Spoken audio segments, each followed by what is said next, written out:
আমাদের এই ভ্রমণটা টোটালি মজার হচ্ছে, টোটালি মজা। মজাদার মজাদার মজাদার।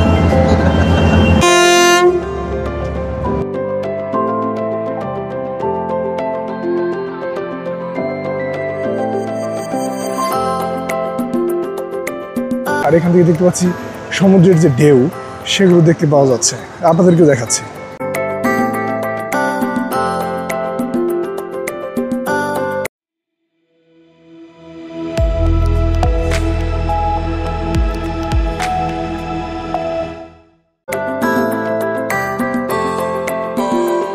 ভিউয়ার্স, আসসালামু আলাইকুম। আশা করছি সকলেই অনেক অনেক ভালো আছেন। এই মুহূর্তে আমরা রয়েছি গাজীপুর চৌরাস্তা, আর আমাদের আজকের গন্তব্য হচ্ছে কুয়াকাটা সমুদ্র সৈকত। আর আমরা ঠিক করেছি সেখানে আমরা লঞ্চে চড়ে যাব। তাই আমাদের শুরুতে গাজীপুর চৌরাস্তা থেকে সদরঘাট যেতে হবে, আর সেখান থেকে লঞ্চে চড়ে পটুয়াখালী যাব, আর পটুয়াখালী থেকে আবারও আমরা বাসে চড়ে যাব সেই আমাদের কাঙ্ক্ষিত লক্ষ্যে কুয়াকাটা। আর আমাদের আজকের এই ভিডিওটি অনেক বেশি আকর্ষণীয় হতে চলেছে, তাই ভিডিওটি না টেনে শুরু থেকে শেষ পর্যন্ত দেখতে থাকুন। আশা করছি আপনাদের কাছে অনেক বেশি ভালো লাগবে।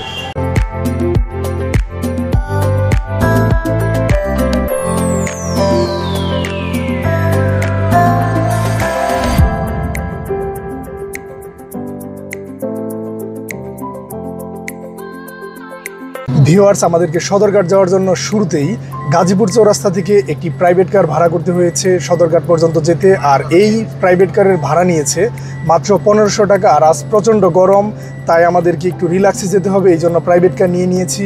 আর সেখানে যাওয়ার জন্য এবং আজকের আমার ভ্রমণ সঙ্গী হিসেবে রয়েছে আমার ফ্রেন্ড দিদারুল ইসলাম সুহেল, আর এরপর রয়েছে মুজাহিদুল ইসলাম শুভ, এরপর রয়েছে বাইজিদ বুস্তামি, এরপর রয়েছে দেলোয়ার হোসেন, মোহাম্মদ দেলোয়ার হোসেন। সে অনেক ছোটো মোটো মানুষ, তো এই জন্য দেখতে একটু প্রবলেম হচ্ছে।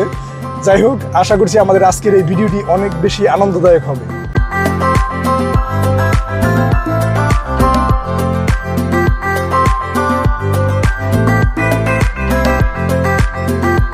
এই মুহূর্তে 3:15 বাজে, আর আমরা একেবারে চলে এসেছি সদরঘাটের খুবই কাছাকাছি। এখনই আমরা নেমে যাব।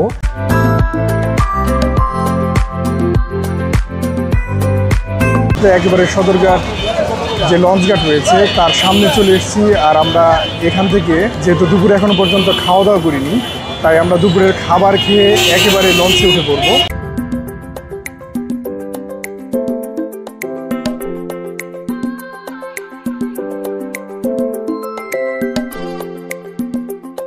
এই দুপুরের খাওয়া দাওয়া শেষ করে এই মুহূর্তে প্রবেশ করেছি সদরঘাটের যে লঞ্চ টার্মিনাল রয়েছে তার ভেতরে। আর এখন বাজে বিকেল 4টা, আর আমাদের লঞ্চে ছেড়ে যাবে ঠিক বিকেল 5টা বাজে। আর আমরা সুন্দরবন 9-এর 2টি কামরা প্রি বুকিং দিয়ে রেখেছিলাম।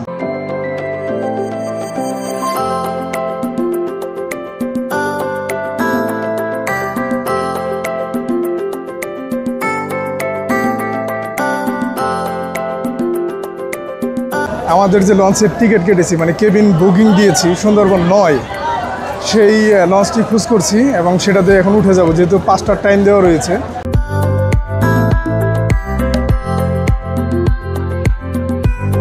সুন্দরবন 9 যে লঞ্চটি আমরা বুকিং দিয়েছিলাম, এটি হচ্ছে সেই লঞ্চটি।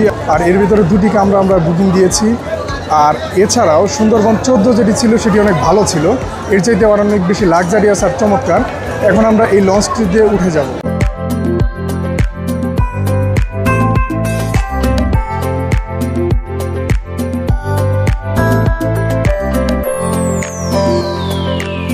আমাদের এই ভ্রমণটা টোটালি মজার হচ্ছে, টোটালি মজা। ভিউয়ার্স, আমরা এখন লঞ্চের ভিতরে আমাদের যে কেবিন আমরা ভাড়া নিয়েছি সেই কেবিনে চলে যাব সরাসরি। কেবিনে যে ব্যাগ রেখে তারপর আমরা লঞ্চটি একটু ঘুরে দেখবো, আপনাদেরকেও দেখাবো। সিঁড়ি বেয়ে লঞ্চের উপরে চলে যাচ্ছি। 3 তলায় আমাদের কেবিন। হ্যাঁ, কাউন্টার এসে যোগাযোগ করলে খাতার সাথে নাম মিলিয়ে একটা টোকেন দিয়ে দেবে। আচ্ছা আচ্ছা, টোকেনটা আপনি আমাদের কাছে শো করবে, আমরা ওই টোকেন অনুসারে আবার চাবি এখান থেকে চাবি আপনারা বুঝিয়ে দেবেন। এভাবেই আপনাদেরকে যারা বুকিং দেবেন তারা চাবি সংগ্রহ করে তাদের কেবিনে চলে যেতে পারেন। নিচ থেকে মনে হচ্ছিল যে খুব একটা সুন্দর নয়, একটু ভাঙাচোরা হবে এরকমটি মনে হচ্ছিল, তবে এখানে আসার পর দেখতে পাচ্ছি সত্যি অনেক সুন্দর। দেখুন, একদম পরিষ্কার পরিচ্ছন্ন, খুবই পরিপাটি। কাউন্টার থেকে চাবি বুঝিয়ে দিয়েছে, এখন আমরা সরাসরি রুমে ঢুকবো। 306 নাম্বার, কেবিন নাম্বার 306। বাহ বাহ বাহ মজাদার মজাদার। একেবারে রিভার সাইড, এটি আমাদের জন্য একটু ভালো হয়েছে। রুমের সাইডে দাঁড়ানো যাবে, বসা যাবে এবং এখান থেকে সব কিছু দেখা যাবে। রুমের ভিতরের যে অবস্থা সেটি আপনাদেরকে দেখাচ্ছি। এটি সিঙ্গেল কেবিন, এটি একটি টিভি রয়েছে, কালার টিভি, দুটি গ্লাস রয়েছে, একটি জগ রয়েছে, আর এছাড়াও একটি মিরর রয়েছে এখানে দেখতে পাচ্ছেন। তারপর এখানে আছে যারা শার্ট হ্যাঙ্গারিং করতে চান তাদের জন্য দুটি হ্যাঙ্গার রয়েছে, 4টি শার্ট বা যে কোনো কিছু ঝোলানো যাবে। এছাড়াও বেশ সুন্দর এবং দুটি বেড, সিঙ্গেল বেড, অর্থাৎ দুজনের জার্নির জন্য বা এই রুমে থাকার জন্য মোটামুটি ভালো, পারফেক্ট। আর মোটামুটি বেশ গুছালো, একেবারে যে খারাপ তা নয়। আর এখান থেকে সরাসরি আপনারা জানলার ভেতর থেকেই বাহিরের যে নদীর দুই সাইডের যে দৃশ্য সেগুলো উপভোগ করতে পারবেন। এই যে আমার ফ্রেন্ড এসেই কেবিনে ঢুকে একেবারে শুয়ে চিৎপাটাং হয়ে শুয়ে ঘুমিয়ে পড়েছে। এই যে আমাদের বাইজিৎ ভাই আলিশানভাবে শুয়ে আছে।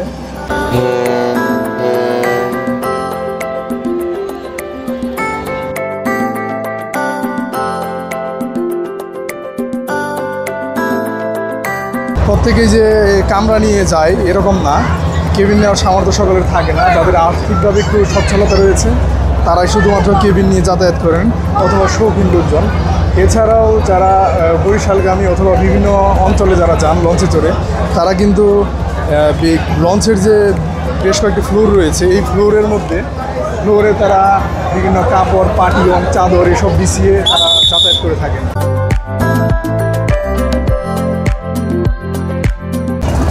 উপর থেকে আশেপাশের দৃশ্য দেখাবো, এখান থেকে লঞ্চগুলো কীভাবে ছেড়ে যাচ্ছে সেগুলো। আর এখান থেকে দেখতে পাচ্ছেন এক এক করে যে লঞ্চগুলো আছে সদরঘাট থেকে, এগুলো ছেড়ে যাচ্ছে। আমার যারা ফ্রেন্ড রয়েছে ওরা আগেই ছাদে উঠে এসেছে। আমাদের প্রত্যেক বন্ধুদের কাছ থেকে একটু একটু করে শুনবো আজকের এই জার্নির ব্যাপারে। আমরা বন্ধুরা মিলে যদি কোনো ট্যুরে যাই তাহলে সেটার মানে মনোমুগ্ধকতা প্রকাশ করে বোঝানো যাবে না। বাইজিৎ বুস্তামি, সে সত্যি খুব মজার মানুষ, আমাদের ফ্রেন্ডদের মধ্যে খুবই জলি মাইন্ডের, এবং তার কাছ থেকে শুনবো আজকে ট্যুরের ব্যাপারে। অনেক বছর পরে, প্রায় 20 থেকে 25 বছর পরে লঞ্চে উঠলাম আবার, তো সেই ফিলটাও নিচ্ছি। আশা করি ট্যুরটা খুব ভালো কাটবে। সবার কাছে দোয়া চাই। সালামু আলাইকুম।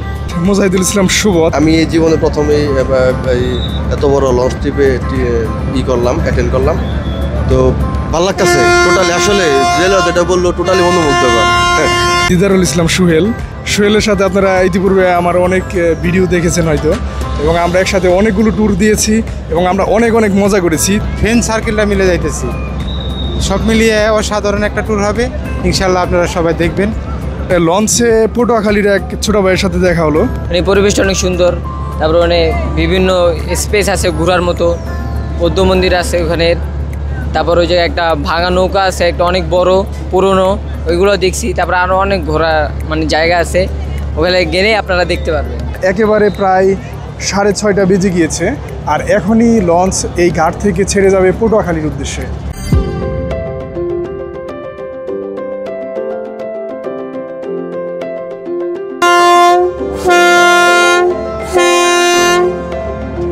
আর আশা করছি আমাদের রাতভর জার্নিটা খুবই বেশি চমৎকার হবে, এবং আনুমানিক ফজরের দিকে আমরা যে পটুয়াখালী পৌঁছাবো।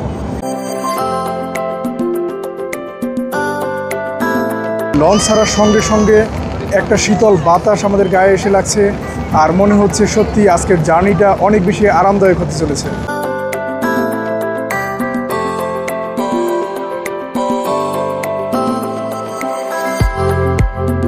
আমরা যে লঞ্চে উঠেছি, লঞ্চের ছাদটা সত্যি অনেক বড়, অনেক লম্বা, দেখতে পাচ্ছেন প্রচুর লোকজন এখানে রয়েছে, আর প্রত্যেকেই ছাদের উপর হাঁটাহাঁটি করছে। আসলে লঞ্চের জার্নিটা বোধহয় এই জন্যই আরামদায়ক, কারণ নিজের ইচ্ছে মতো ঘুরে বেড়ানো যায়, হাঁটাহাঁটি করা যায়। আর যেটা বাসে বা ট্রেনে কিছুটা হাঁটাহাঁটি করা গেলেও বাসে তো একেবারেই সম্ভব নয়, তবে লঞ্চে যদি আপনি জার্নি করেন সেক্ষেত্রে খুব সহজেই এখানে হাঁটাহাঁটি করতে পারবেন, নিজের ইচ্ছে মতো ঘুরে বেড়াতে পারবেন, ছাদে এসে বসে থাকতে পারবেন।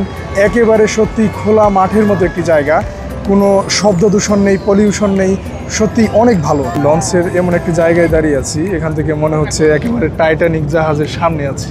টাইটানিকের যে দৃশ্য সেরকম মনে হচ্ছে, আর এতটা বাতাস এইখানে, সত্যি দারুণ একটি ব্যাপার। সন্ধ্যার সময় উপরে আকাশে আপনারা চাঁদ দেখতে পাচ্ছেন, হালকা চাঁদের আলোতে গোধূলি সন্ধ্যায় সত্যি জার্নিটা অসাধারণ হতে চলেছে।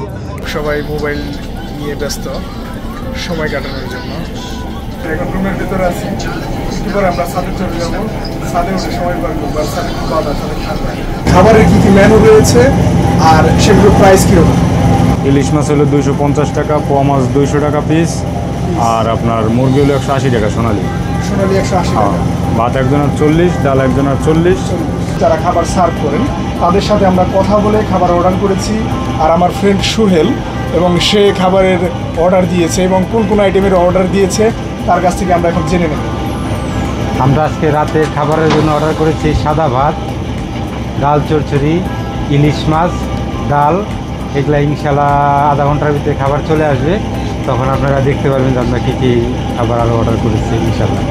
যাই হোক, আর সোহেল সরাসরি যে খাবার হোটেল রয়েছে লঞ্চের মধ্যে সেখানে গিয়েছিল এবং সেখানে গিয়ে নিজে চোখে খাবারগুলো ভালোভাবে দেখে এসেছে এবং ওর কাছে মনে হয়েছে খাবারগুলো বেশ দারুণ হবে আর সিম্পলের মধ্যে খুব সুস্বাদু হবে, আর আমরাও সেরকম দিয়ে আশা করছি। আর খাওয়ার টাইমে আপনাদেরকে অবশ্যই দেখাবো যে খাবারগুলো কেমন হচ্ছে। আমাদের খাবার চলে আসছে, সাদা ভাত, ডাল, সালাদ, আর এগুলো কি টুনা মাছ না ইলিশ মাছ? ইলিশ মাছ, দুইটা ইলিশ মাছ আমরা অর্ডার করেছি। সত্যি অসাধারণ একটি ব্যাপার। আমরা প্রায় রাত 9টার দিকে নদীর মাঝখানে লঞ্চের মধ্যে বসে গরম ভাত, ইলিশ মাছ আর ডাল খাচ্ছি। লঞ্চের ভেতরে চা, কফি, ফলমূল সহ বিভিন্ন ধরনের খাবারের দোকানও রয়েছে, চাইলে এখান থেকেও আপনি হালকা পাতলা খাওয়া দাওয়া করে নিতে পারবেন। সন্ধ্যা নামার পরপরই আমরা ভেবেছিলাম যে খুব দ্রুত ভেতরে শীতল হয়ে উঠবে, কিন্তু সেরকম হয়নি। রৌদ্রের তাপে ভেতরে যে গরম ভাব হয়েছিল সেটি এখনও পর্যন্ত বহমান আছে, আর সে কারণেই আসলে আমরা খুব একটি স্বস্তিতে ভেতরে সময় পার করতে পারছি না। আমার বাকি যারা ফ্রেন্ড রয়েছে তারা অলরেডি ঘুমাতে না পেরে কামরার বাহিরে চলে গিয়েছে। আমরা চেষ্টা করবো আবারও ঘুমানোর জন্য, যদিও বেশ গরম, কিছু করার নেই, আমাদের ঘুমাতেই হবে। পরদিন ভোরবেলা আমরা একেবারে পটুয়াখালী লঞ্চ ঘাটের কাছাকাছি চলে এসেছি। আমার বন্ধুরা ঘুমাচ্ছে আর অন্যদিকে দেলোয়ার গান গাচ্ছে। সম্মানিত ভিউয়ার্স, আমরা কিন্তু চাইলে এসি নন এসি যে কোনো বাসের 1000 থেকে 1200 টাকার মধ্যে টিকিট কিনে খুব সহজেই কুয়াকাটা চলে যেতে পারতাম, কিন্তু সেক্ষেত্রে লঞ্চে জার্নি করার যে অসাধারণ একটি মজা সেটি পেতাম না। সত্যি আমাদের আজকের লঞ্চে যাত্রাটি অসাধারণ ছিল।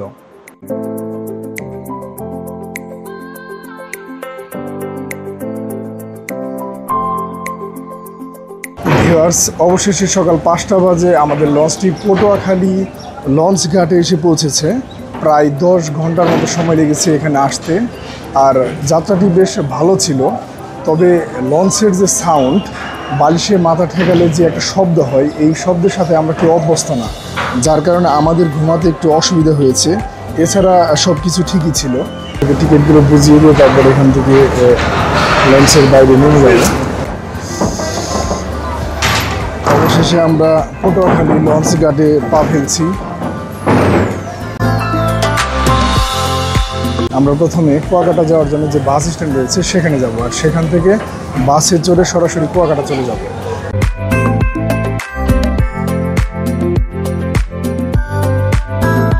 এখান থেকে অটোরিকশায় চড়ে আমাদেরকে পটুয়াখালী বাস টার্মিনালে যেতে হবে, আর সেখান থেকেই মূলত কুয়াকাটার উদ্দেশ্যে আমাদেরকে রওনা দিতে হবে। আর আমরা শুরুতেই তাই এখান থেকে যে কোনো একটা অটো ঠিক করে নেব। আমাদের বাইজিৎ ভাই একটা অটো রিক্সা ঠিক করছিল, সে অটো রিক্সাটা ঠিক করার পরে সে আমাদেরকে ধোকা দিয়েছে অটো রিক্সাটা। তার সামনের দিকে এগিয়ে যাচ্ছি যেন সামনে থেকে আমরা অটো রিক্সা বা যে কোনো গাড়ি নিয়ে যেতে পারি। আমরা এই মুহূর্তে আছি পটুয়াখালী আদালতপাড়া মসজিদ রুট, এই রাস্তা দিয়ে আমরা হাঁটছি। আর প্রায় 1 ঘন্টা হয়ে গিয়েছে, আমরা এখনও পর্যন্ত কোনো রিক্সা, অটো রিক্সা তেমন কোনো যানবাহনই পাইনি আমাদের গন্তব্যে যাওয়ার জন্য।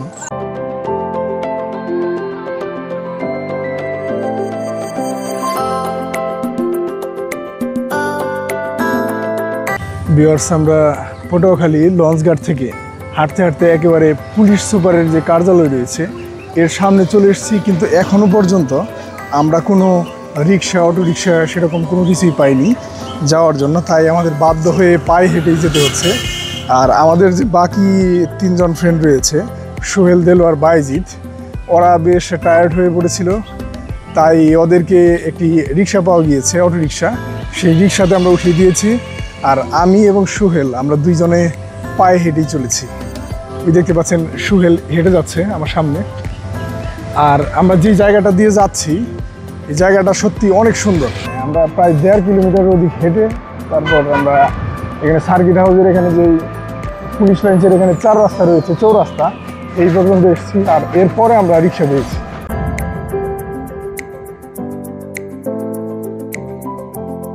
ভিউয়ার্স, এই মুহূর্তে আমরা পটুয়াখালী বাস টার্মিনালে রয়েছি। আর এখান থেকে রাবিতা পরিবহনের আমরা 5টি টিকিট কেটে নিয়েছি, পার হেড 175 টাকা করে। আর টোটাল আমাদেরকে 69 কিলোমিটার রাস্তা পাড়ি দিতে হবে। তারপর আমরা আমাদের কাঙ্ক্ষিত লক্ষ্যে অর্থাৎ যে কুয়াকাটা সমুদ্র সৈকত রয়েছে সেখানে পৌঁছে যাব।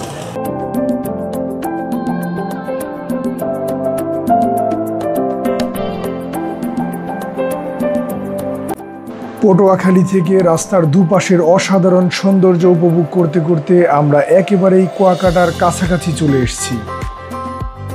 এছাড়াও পটুয়াখালী থেকে কুয়াকাটা পর্যন্ত রাস্তার দুপাশের অসাধারণ সৌন্দর্য আমাদেরকে আগেভাগেই জানান দিয়ে দিয়েছে কুয়াকাটার রূপ সৌন্দর্য কতটা অসাধারণ হতে পারে।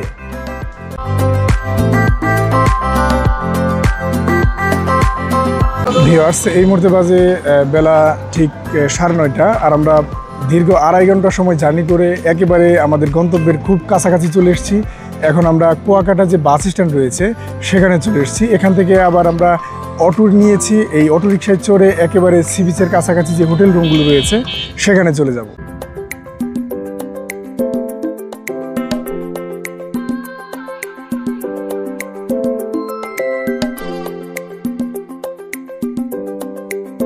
কুয়াকাটা যে বাস স্ট্যান্ড রয়েছে সেখানে নামার পর পার হেড 20 টাকা করে অটো ভাড়া দিয়ে আমরা একেবারে কুয়াকাটা যে সি বিচের পার রয়েছে সেখানে চলে এসেছি।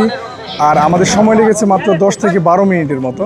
আর এখন আমরা একেবারে কুয়াকাটা সি বিচের পাশেই রয়েছি। প্রথমে আমরা হোটেল রুমে চলে যাব, হোটেল রুম বুকিং করে তারপর আমরা সি বিচের পারে যাব।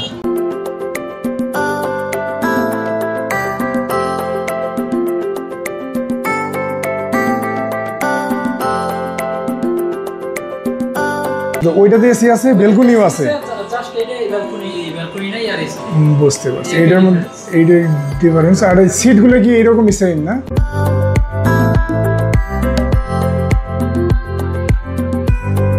আমরা হোটেল সি কুইন, এটাতে হোটেল রুম অলরেডি বুকিং করে ফেলেছি। ভিউয়ার্স, এই মুহূর্তে বাজে বেলা 11টা, আর আমরা সকাল ঠিক 9:30টার দিকে কুয়াকাটা বাস স্ট্যান্ডে এসে পৌঁছেছিলাম। আর আমাদের প্রায় 1.5 ঘন্টা সময় লেগেছে এখানে এসে হোটেল রুম খুঁজে ভাড়া ঠিক করে বুকিং করতে। আর আমরা এখন হোটেল সি কুইন এই হোটেল রুম বুকিং করেছি। আর এখন আমরা সেই হোটেল রুমে সরাসরি উঠে যাব, আর সেখানে ফ্রেশ হয়ে এরপর আমরা সি বিচের পাড়ে চলে যাব। আর আশা করছি আমাদের এই কুয়াকাটার যে ট্যুর, এই ট্যুরটি দারুণ হবে। আর কুয়াকাটার পরিবেশ বেশ ভালো, খুব একটা কোলাহল নেই, খুব শান্ত একটা পরিবেশ। আর এখানে যে হোটেলগুলো রয়েছে এগুলো বেশ নিরিবিলি।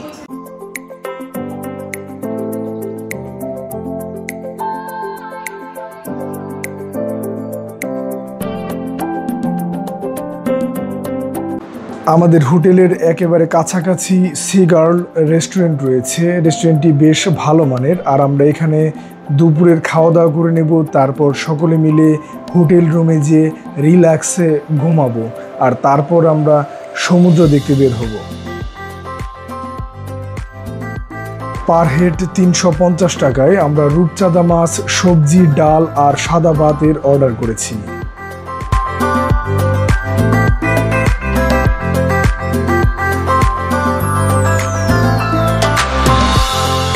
ভিউয়ার্স, আমরা হোটেল রুমে এসে অনেকক্ষণ রেস্ট নিয়েছি, প্রায় বিকেল 5টা পর্যন্ত ঘুম পেরেছি। এবং ঘুমানোর পরে এখন আমরা একেবারে সি বিচের পাড়ে যাচ্ছি। সি বিচের পাড়ে যেয়ে সেখানকার দৃশ্যগুলো আপনাদেরকে দেখাবো। আশা করছি আপনাদের কাছে অনেক বেশি ভালো লাগবে।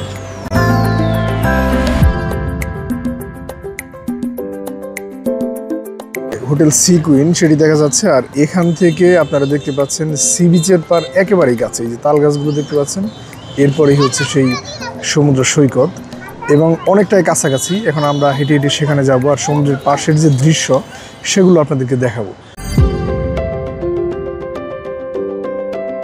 এখন একেবারে পরন্ত বিকেল, আর এই জায়গাটা বেশ সুন্দর, আর প্রচুর দেখেন তাল গাছ রয়েছে আমার পিছনে, একেবারে সি বিচের পাড়ে দেখেন পিছনে, এবং জায়গাটা অত্যন্ত সুন্দর, চমৎকার। এবং এই সি বিচের পাড় দিয়ে আমরা যে রাস্তা দিয়ে এখন হেঁটে যাচ্ছি, এটি একেবারে সি বিচের পাশ দিয়ে চলে গিয়েছে, এবং যারা গাড়ি মোটরসাইকেল এসব নিয়ে আসেন তারা সরাসরি এই সি বিচের পাড় দিয়ে যেতে পারবেন। আর এখান থেকে সমুদ্রের অসাধারণ একটি ভিউ আপনারা দেখতে পাবেন। আর এখান থেকে দেখতে পাচ্ছি সমুদ্রের যে ঢেউ সেগুলো দেখতে পাওয়া যাচ্ছে, আপনাদেরকেও দেখাচ্ছি।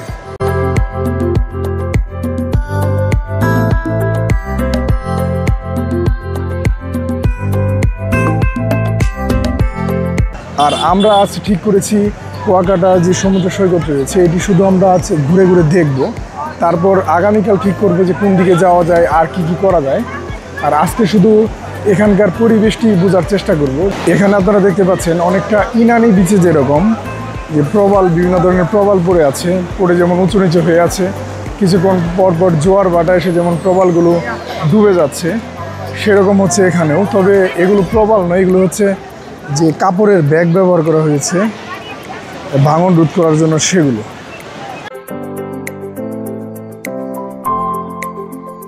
এরিয়াটি কক্সবাজারের তুলনায় অনেক ছোট হলেও এখানে প্রচণ্ড লোকজনের ভিড় রয়েছে। আর আমরা আজ এসেছি ঈদের দ্বিতীয় দিন, রওনা দিয়েছিলাম, আজকে ঈদের তৃতীয় দিন। আর ঈদ উপলক্ষে এখানে প্রচুর লোকজনের সমাগম রয়েছে, দেখতে পাচ্ছেন।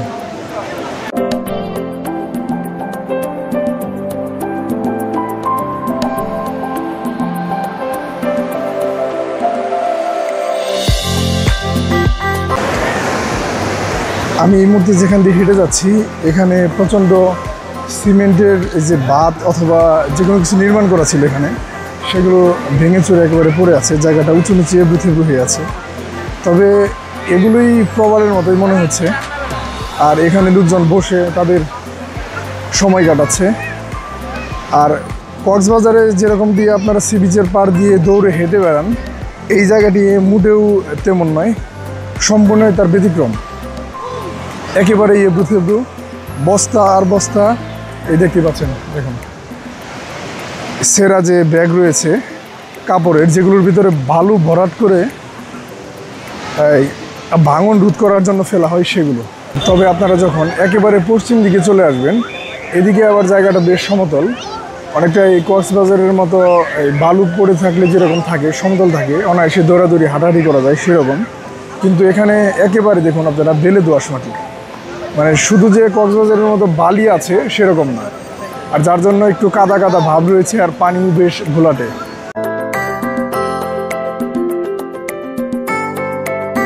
এবং এখান দিয়ে আপনি চাইলে স্বাচ্ছন্দ্যে অনায়াসে দৌড়াদৌড়ি করতে পারবেন, হাঁটাহাঁটি করতে পারবেন।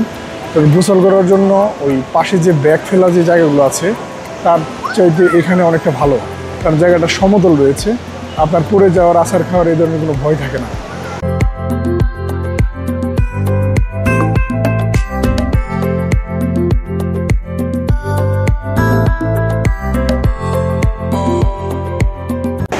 আমরা ঠিক করেছি কুয়াকাটা সমুদ্র সৈকতের আশপাশটা আজ শুধু ঘুরে দেখব, আর আগামীকাল নিজেদের মন ইচ্ছে মতো প্ল্যানিং মতো ঘুরে বেড়াবো, সমুদ্রে নেমে গোসল করব।